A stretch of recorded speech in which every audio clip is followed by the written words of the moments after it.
వనంలోకి సమ్మక్క సరళమ్మ పోనుగండ్లకు పగడిగిద్దరాజు కొండాయికి గోవిందరాజు పైన ముగిసిన మేడారం మహాజాతర భక్తులు అధికారులు తిరుగు ప్రయాణం దీనికి సంబంధించి సమ్మక్క సారలక్క జాతర కూడా ముగిసినట్టుగా తెలుస్తుంది. పెద్ద ఎత్తున కూడా అందరూ కూడా జాతరకు వెళ్ళినటువంటి వందల వేల సంఖ్యలో కూడా ఉన్నటువంటి జనాలందరూ కూడా తిరుగు ప్రయాణం అయిపోయారంటూ కూడా ఇక్కడ సమాచారం అయితే తెలుస్తూ ఉంది. అయితే దీనికి సంబంధించి తెలంగాణ కుంభమేళాగా పేరుగాంచినటువంటి మేడారం మహాజాతర ఘనంగా ముగిసింది. వనదేవతలు సమ్మక్క సారలమ్మలు గద్దెలను వీడి వన ప్రవేశం చేయడంతో జాతర పరిసమాప్తమైంది. శనివారం సాయంత్రం 5 గంటలకు సమ్మక్క ప్రధాన పూజారి కుక్కర కృష్ణయ్యతో పాటు మిగతా పూజారులు గద్దె వద్దకు చేరుకుని రహస్యంగా చివరి పూజలు చేశారు. వేలాది మంది భక్తులు జయ ధ్వానాల మధ్య ఉద్విగ్న వాతావరణంలో 7 గంటల 45 నిమిషాలకు అమ్మవార్లను వారి నిజస్థానాలకు తీసుకెళ్లారు. సమ్మక్క రూపమైనటువంటి కుంకుమ బర్రెలను చిలుగట్టుకలోని నిజస్థానానికి సారలమ్మను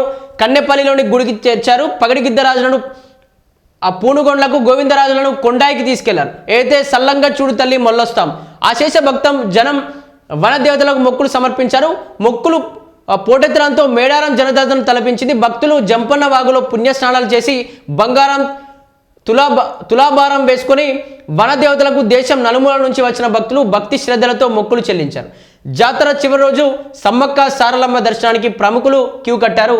శనివారం హైకోర్టు మాజీ chief justice Vijay Sen Reddy, high court న్యాయమూర్తులు సృజన రాణి, రాష్ట్ర ఎన్నికల కమిషనర్ రాణి కుమిదిని, మహిళా శిశు సంక్షేమ అభివృద్ధి శాఖ principal secretary Anitha Ramachandran, SC commission chairman Bakki Venkataiah, సభ్యులు ప్రవీణ్ శంకర్, రాంబాబు నాయక్, లక్ష్మీ నారాయణల అమ్మవార్లను దర్శించుకున్నారు.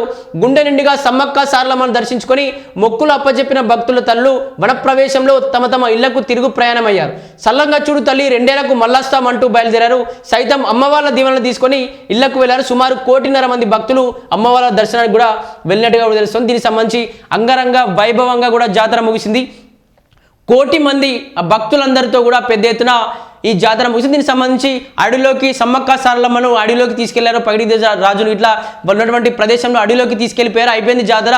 పెద్ద ఎత్తున 1 కోటి మంది కూడా తిరుగు ప్రయాణం అయిపోయినట్టుగా కూడా ఇక్కడ సమాచారం తెలుస్తుంది. అలాగే ముఖ్య నాయకులు రాష్ట్ర ఎన్నికల అధికారి అయినటువంటి రాణి కుముదిని కావచ్చు, అలాగే రాష్ట్ర SC commission chairman Bakki Venkataiah కావచ్చు, చాలామంది అధికారులు రాజ్యాంగబద్ధమైనటువంటి అధికారులంతా కూడా పెద్ద ఎత్తున ఇక్కడ బయటకు వచ్చినట్టుగా కూడా తెలుస్తుంది. ఇక్కడ ఉన్నటువంటి అమ్మవాళ్ళను మొక్కుకోవడం కోసం ఎస్సీ కమిషన్కు సంబంధించినటువంటి భక్తులు వెంకటయ్య కావచ్చు, అలాగే శంకర్ కావచ్చు, అలాగే మిగతా అందరూ కూడా మేడారం దర్శనం చేసుకొని చివరిగా సల్లంగా చూడు తల్లి మళ్ళొస్తామంటూ కూడా కోట్లాది మంది కూడా అందరూ తిరుగు ప్రయాణం అయిపోయారు. మళ్ళీ ఖచ్చితంగా ఏడాది వస్తామంటూ కూడా చాలామంది కూడా భక్తి శ్రద్ధలతో పెద్ద ఎత్తున కూడా అక్కడ వాళ్ళ శబ్దాలు చేస్తూ వర్ధిల్లాలి తల్లి మమ్మల్ని దీవించు అంటూ కూడా పెద్ద ఎత్తున తిరుగు ప్రయాణం అయినట్టుగా కూడా తెలుస్తూ ఉంది.